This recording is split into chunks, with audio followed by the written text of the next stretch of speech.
Welcome to the Science Loco School online learning program. Bismillahirrahmanirrahim.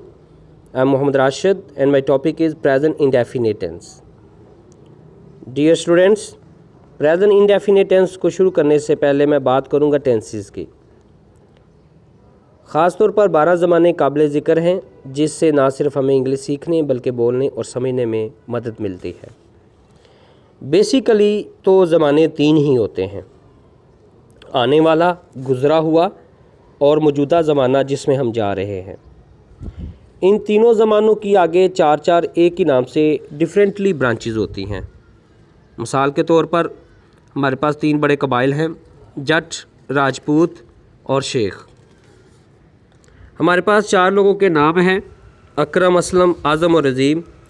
हम जब इन चारों लोगों को किसी बरादरी में भी लेके जाएं तो ये उनसे जुड़ जाते हैं।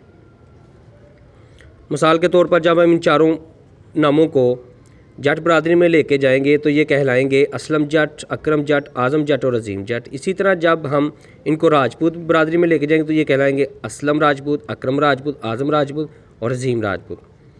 अब ये चारों लोग जब थर्ड वन में यानी शेख बरादरी में जाएंगे तो ये कहलाएंगे असलम शेख, अकरम शेख, आज़म शेख और अज़ीम शेख। बेटा इसी तरह टेंसेस में हमारे पास 3 ज़माने हैं, प्रेजेंट, पास्ट और फ्यूचर। आगे उनकी 4 ब्रांचेज़ हैं।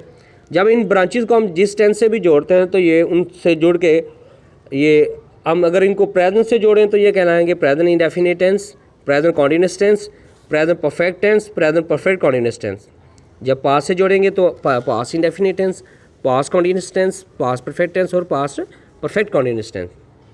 जब हम इनको फ्यूचर के साथ जोड़ेंगे तो ये कहलाएंगे future indefinite tense, future continuous tense, future perfect tense और फ्यूचर परफेक्ट कॉन्टिन्यूअस टेंस। बेटा जैसा कि हमारा टॉपिक है प्रेजेंट इंडेफिनिट टेंस, तो हम मौजूदा ज़माने की बात करेंगे। तो बेटा मौजूदा ज़माने में प्रेजेंट रूटीन की, प्रेजेंट हैबिट्स की, प्रेजेंट एक्टिविटीज़ की और प्रेजेंट प्रॉब्लम्स की, प्रेजेंट फैक्ट्स की बात होती है। हम उसको डिस्कस करेंगे। मिसाल के तौर पे हम रूटीन में मैं 5 बजे उठता हूँ, मैं 4 बजे ऑफिस से वापस आता हूँ, मैं 2 बजे खाना खाता हूँ। हैबिट्स में हम कहते हैं वो सच बोलता है, वो झूठ बोलता है। हम तो कंप्लेन भी मौजूदा ज़माने में ही करवाते हैं। मिसाल के तौर पे हम कहते हैं ये मोबाइल बहुत जल्द बंद हो जाता है, ये बातें बड़ी बोरिंग करता है। फैक्ट्स में हम कहते हैं सूरज मशरक़ से निकलता है, मगरिब में गुरूब होता है, सितारे रात को चमकते हैं, ज़मीन सूरज के गिर्द चक्कर लगाती है। स्टूडेंट्स चले आएँ हम प्रेजेंट इंडेफिनिट की पहचान को देखते हैं। बेटा किसी भी सेंटेंस के लास्ट पर, उर्दू के किसी भी जुमले के आखिर पर अगर ता है, ती है, ते हैं, ताहूँ वगैरह आता है तो वो प्रेजेंट इंडेफिनिट टेंस कहलाता है। इसकी इंग्लिश की पहचान, किसी भी सेंटेंस में वर्ब की फर्स्ट फॉर्म के साथ एस या ई एस का इस्तेमाल होता है। सिंगुलर के लिए और प्लूरल के लिए वर्ब की फर्स्ट फॉर्म होती है। नीचे बेटा एग्जांपल्स हैं, वो स्कूल जाता है, ही गोज़ टू स्कूल, और अहमद ख़त लिखता है, अहमद राइट्स अ लेटर। बेटा ऐसे वर्ब जिन वर्ब के लास्ट पे O, X, C H, S H और एस एस हो तो उनके साथ हम ई एस का इस्तेमाल करते हैं। बाकी सब वर्ब्स के साथ हम एस का इस्तेमाल करते हैं जिनके सब्जेक्ट सिंगुलर होते हैं, वाहद होते हैं जिनके सब्जेक्ट। बेटा मज़ीद हम इसको समझते हैं। नीचे देखें, मोस्टली बेटा जो वर्ब हैं उनके साथ हम एस का इस्तेमाल करते हैं जिनके सब्जेक्ट ही, शी, इट या सिंगुलर नाउन्स हों। जैसे ये यहाँ पे सिट है, स्टे है। तो ऐसे कॉन्सोनेंट के बाद अगर वाई आ जाए, हम उसको क्या करते हैं, हम वाई को काट के आई लगा के उसके साथ हम ई एस का इस्तेमाल करते हैं। जैसे ट्राई है, कैरी है, तो ट्राइज कैरीज कर दिया। इसी तरह बेटा किसी वर्ब के लास्ट पे एस हो, जी हो, सी एच हो, एक्स हो तो हम क्या करते हैं, हम उनके साथ ई एस का इस्तेमाल करते हैं। यहाँ पे जैसे मिस है, बज़ है, कैच है, फिक्स है, गो है, डू है। बेटा प्रेजेंट टेंस का फार्मूला देखें, पॉजिटिव, नेगेटिव और इंट्रोगेटिव।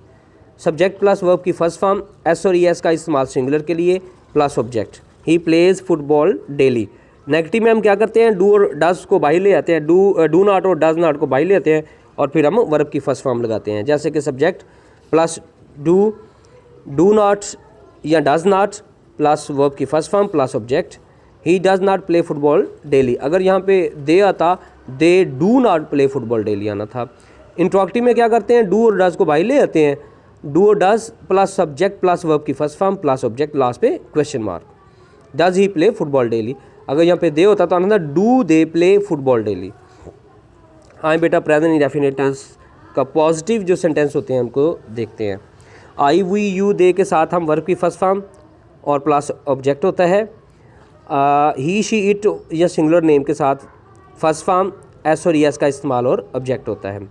वो जाता है, वो खाता है, वो पीता है, वो दौड़ता है, वो भागता है, वो हंसता है, वो मुस्कुराता है। तो हम खेलते हैं, हम क्रिकेट खेलते हैं। देखें सिंगुलर के लिए हम एस या एस का इस्तेमाल कर रहे हैं, जैसे ही गोज़ है, ही रन्स है। और प्लूरल के लिए हम कहते हैं वो क्रिकेट खेलते हैं, तो आया वी प्ले क्रिकेट। बेटा हम सब्जेक्ट की बात करेंगे, इब्राहिम चाय पीता है। सब्जेक्ट को समझेंगे, वर्ब को समझेंगे, ऑब्जेक्ट को समझेंगे। तो देखें सेंटेंस हमारे पास वो चाय पीता है, इब्राहिम चाय पीता है। इब्राहिम फ़ाइल है, पीने वाला बंदा, तो वो सब्जेक्ट हुआ, काम करने वाला जो है वो सब्जेक्ट है।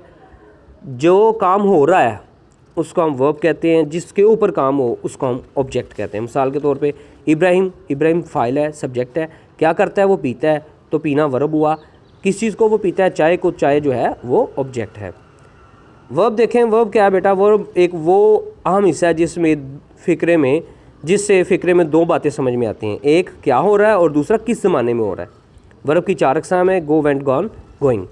लेकिन इस टेंस में हम सिर्फ पहली फॉर्म का इस्तेमाल जो है वो करेंगे या इस्तेमाल होगा। बेटा ऑब्जेक्ट को देखें ज़रा, आप मुझे देखते हो, यू वॉच मी। देखिए मी को मैंने हाईलाइट किया है, ये यू सब्जेक्ट है, वॉच वर्ब है और मी ऑब्जेक्ट है। आप मेरी बात गौर से सुनते हो, यू लिसन मी केयरफुली। तुम झूठ बोलते, यू टेल अ लाई। तो ये मैंने सब्जेक्ट वर्ब और ऑब्जेक्ट को हाईलाइट किया हुआ है, देखें ज़रा बेटा। इसके बाद बेटा आज नेगेटिव सेंटेंस में क्या होता है, नेगेटिव में आई वी यू दे के साथ हम डू नॉट लगाते हैं और वर्ब की फर्स्ट फॉर्म लगाते हैं और ऑब्जेक्ट लगाते हैं जो प्लूरल है। और जो सिंगुलर है ही शी इट और वाहद नेम के साथ हम क्या करते हैं, डज नॉट लगाते हैं, वर्ब की फर्स्ट फॉर्म और ऑब्जेक्ट लगाते हैं। जैसे देखें I do not go, we do not go, you do not go, they do not go. और हम सिंगुलर में हम कहते हैं he does not go, she does not go, it does not go और Ali does not go. Interrogative में बेटा हम देखें क्या करते हैं, वर्ब डू और डज को बाहर ले आते हैं। प्लूरल के लिए हम डू लगाते हैं, सिंगुलर के लिए डज। तो आएगा do plus I we you they plus first form और प्लस ऑब्जेक्ट। और डज में आएगा does plus he she it name singular और प्लस फर्स्ट फॉर्म और object. Do I know, does she know. आगे बेटा देखें एक्सरसाइज में, नसीमा हमेशा सच बोलती है, ये पॉजिटिव सेंटेंस है। Nasima always speaks the truth, वो वक्त पर स्कूल आते हैं, they come to school in time. हम हर रोज़ नहाते हैं, हम हर रोज़ we take a bath daily. मैं सुबह सवेरे उठता हूँ, I get up early in the morning. इसी तरह नेगेटिव में देखें, वो बाकायदा वर्जिश नहीं करता है, he does not take exercise regularly. वो हमेशा सच नहीं बोलती है, she does not always speak the truth. इसी तरह ये नेगेटिव सेंटेंस थे। इसी तरह इंट्रोगेटिव होंगे, इंट्रोगेटिव में डू और डज बाहर आ जाएगा, आगे सेम होगा। बेटा देखें क्वेश्चन वर्ड्स हैं, ये आपके सेंटेंस को क्वेश्चन बनाने के लिए, इंट्रोगेटिव बनाने के लिए इनको इस्तेमाल किया जाता है। आगे बेटा मैं ये कहूँगा at the end, I will request to all of you please stay at homes until the situation comes back to normal. Keep remember me in your prayers. Thank you. Allah Hafiz. Bye.